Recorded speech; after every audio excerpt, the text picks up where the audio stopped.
Assalamualaikum warahmatullahi wabarakatuh. Bagaimana kabarnya soleh-soleha hari ini?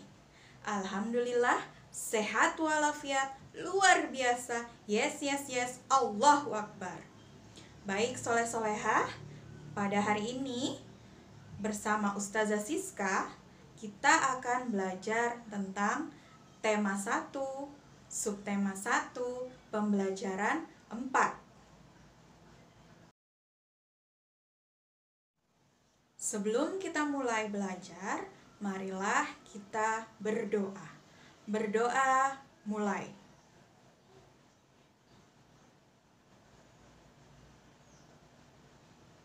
Selesai.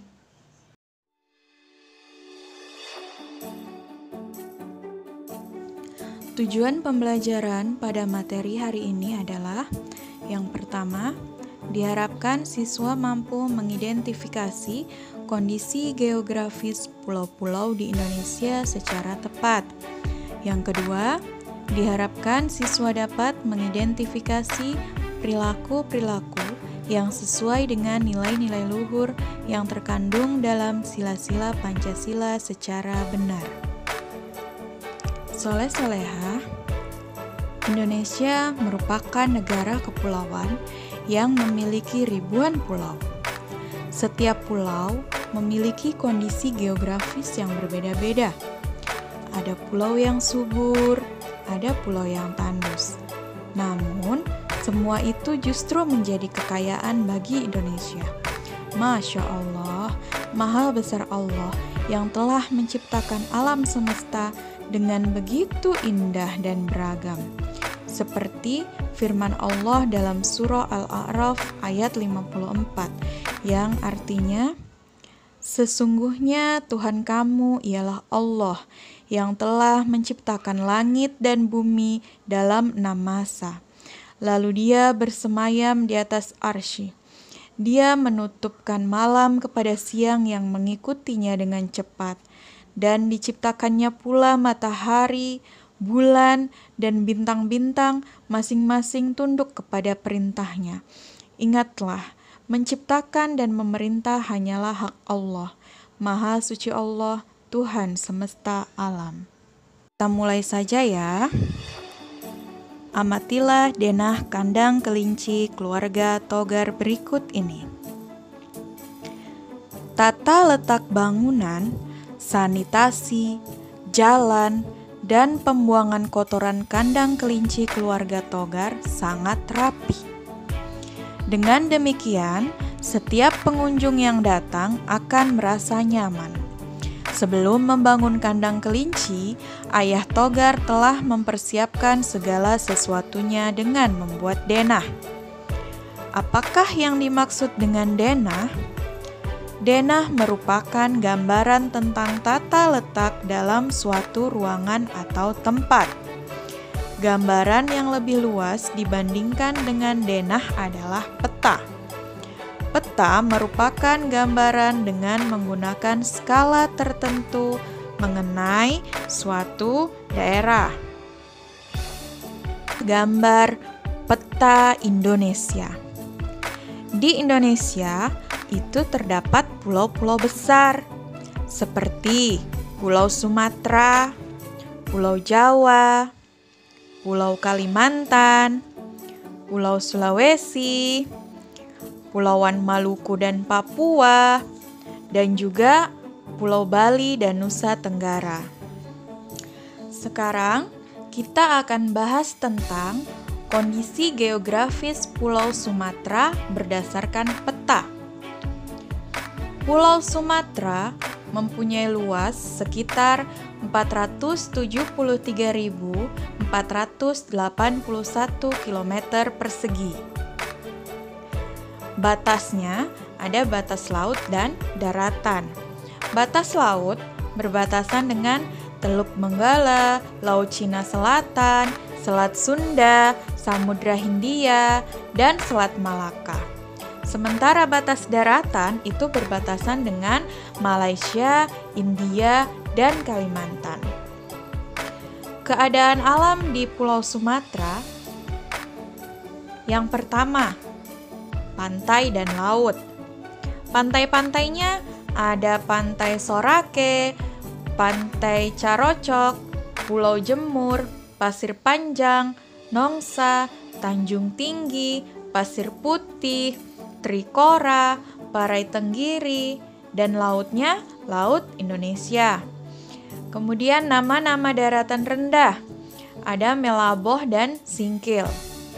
Nama-nama gunung, ada Gunung Talang, Gunung Perkison, Gunung Merapi, Gunung Lauser, Gunung Kerinci, Gunung Gerudong, Gunung Bandahara, Gunung Dempo, Gunung Singgalang, Gunung Talamau, dan Gunung Talang. Kondisi geografis Pulau Jawa berdasarkan peta. Pulau Jawa mempunyai luas kurang lebih 126.700 km persegi. Di laut, berbatasan dengan Laut Jawa, Samudra Hindia, Selat Sunda, dan juga Selat Bali. Daratan berbatasan dengan Pulau Kalimantan, Pulau Bali, Pulau Sumatera, dan juga Selat Sunda. Nama-nama pantai dan laut. Pantainya ada Pangandaran, Carita, Siung, Tanjung Lesung, Anyer, dan juga Parangkritis. Sementara lautnya ada Laut Jawa dan Samudra Hindia. Nama-nama daratan rendah, dataran rendah, Surakarta, Semarang, dan Madiun. Nama-nama gunung ada Gunung Salak, Tangkuban Perahu, Ijen, Semeru, Lawu, Merapi, Merbabu, dan Argopuro. Kondisi geografis Pulau Kalimantan berdasarkan peta. Luasnya 743.330 km persegi. Berbatasan laut dengan Laut Cina Selatan, Laut Sulawesi, dan juga Laut Jawa. Di daratan berbatasan dengan Malaysia, Selat Karimata, dan juga Selat Makassar. Nama-nama pantai dan lautnya ada Pantai Kakaban, Sangalaki dan Maratua, Sinka Island Park, dan juga Samber Gelap. Nama-nama dataran rendah, Pangkalan Bun, Pulau Kapuas, dan Pulau Pembuang, Ketapang, dan Teluk Melano. Nama-nama gunung, Gunung Palung, Gunung Bukit Raya, Gunung Liang Pran, dan Gunung Halau-Halau. Kondisi geografis Pulau Sulawesi berdasarkan peta. Pulau Sulawesi memiliki luas kurang lebih 174.600 km persegi. Lautnya berbatasan dengan Laut Banda, Laut Sulawesi, Laut Flores. Daratan berbatasan dengan Kepulauan Maluku, Kalimantan, Filipina, NTT, dan NTB. Keadaan alamnya, nama-nama pantai ada Pantai Likupang, Malalayang, Lakeba, Talise, Dato Majene, Manokarra. Lautnya ada Laut Sulawesi dan Laut Wakatobi. Nama-nama dataran rendah ada Jeneponto, Bulukumba, Bataeng, Takalar, Goa, Selayar, Majene, Mamuju, dan Pangkep. Nama-nama gunung ada Gunung Mahawu, Bawakaraeng, Latimojong, Karanggetang, Gandang Dewata, Au, dan Lokon. Kondisi geografis Pulau Papua dan Maluku. Luasnya kurang lebih 1.133.019 km persegi. Batas lautnya ada Laut Sulawesi, Laut Halmahera, Laut Banda, Laut Arafuru, Laut Filipina. Daratan ada Samudra Pasifik, Papua Nugini, Sulawesi, dan Timur Leste. Nama-nama pantai ada Raja Ampat, Yenbeba, Pulau Venue, Bakaro, Tanjung Kasuari, Pasir Panjang, Pintu Kota, Santai, Sapape. Nama-nama laut ada Banda, Maluku, dan Arafuru. Nama-nama dataran rendah, Pesisir Arafura, Pesisir Translai, Pesisir Teluk Papua, dan Maluku Tenggara. Nama-nama gunung, ada Gunung Gamsunoro, Gunung Kapalamadan, Gunung Walolon, Gunung Jaya, Gunung Trikora, Gunung Mandala, dan lain-lain. Kondisi geografis Pulau Bali dan Nusa Tenggara. Luasnya kurang lebih 25.789,81 km persegi. Lautnya berbatasan dengan Selat Bali, Laut Bali, dan juga Laut Flores. Sementara daratan berbatasan dengan Pulau Jawa dan Lombok. Nama-nama pantai ada Pantai Nusa Dua, Pantai Kuta, Legian, Sanur, Seger, Koka, Lasiana. Lautnya ada Laut Bali, Laut Sawu, dan Laut Timor. Nama-nama dataran rendah, Sungai Telaga Wajah, Sungai Ayung, Lombok, Sumbawa, Flores. Nama-nama gunung ada Gunung Agung, Gunung Abang, Gunung Batur, Gunung Batu Karu, Gunung Rinjani, dan Gunung Tambora. Soleh-soleha, luas, letak, dan kondisi geografis negara Indonesia merupakan modal dasar yang sangat penting bagi pembangunan nasional dan pemerataan hasil-hasilnya. Namun, semua modal itu harus didukung dengan perilaku dan sikap positif yang sesuai dengan nilai-nilai luhur yang terkandung dalam sila-sila Pancasila.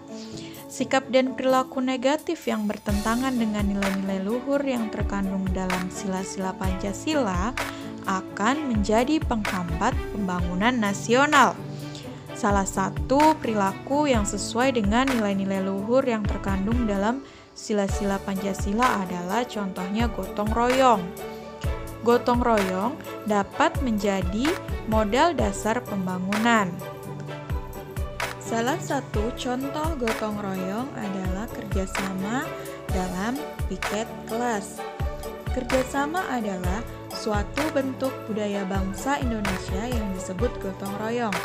Dengan gotong royong, masyarakat memiliki tujuan yang sama untuk mewujudkan kepentingan bersama tanpa memperdulikan perbedaan suku maupun golongan. Nah, soleh-soleha, sikap gotong royong merupakan sikap yang sesuai dengan nilai-nilai Pancasila, sila ketiga Persatuan Indonesia. Alhamdulillah, sampai di sini dulu ya pembelajaran kita hari ini tentang kondisi geografis pulau-pulau yang ada di Indonesia. Semoga apa yang kita pelajari bisa dipahami dengan baik dan bermanfaat.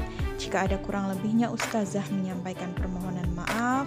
Terima kasih atas semangat dan perhatian belajarnya hari ini. Dan jangan lupa pesan Ustazah, di rumah aja jika tidak punya kepentingan. Jika memang mengharuskan keluar rumah, selalu patuhi protokol kesehatan dengan memakai masker dan sering-sering cuci tangan. Ustazah akhiri dengan mengucapkan hamdalah, alhamdulillahirabbil alamin. Wassalamualaikum warahmatullahi wabarakatuh.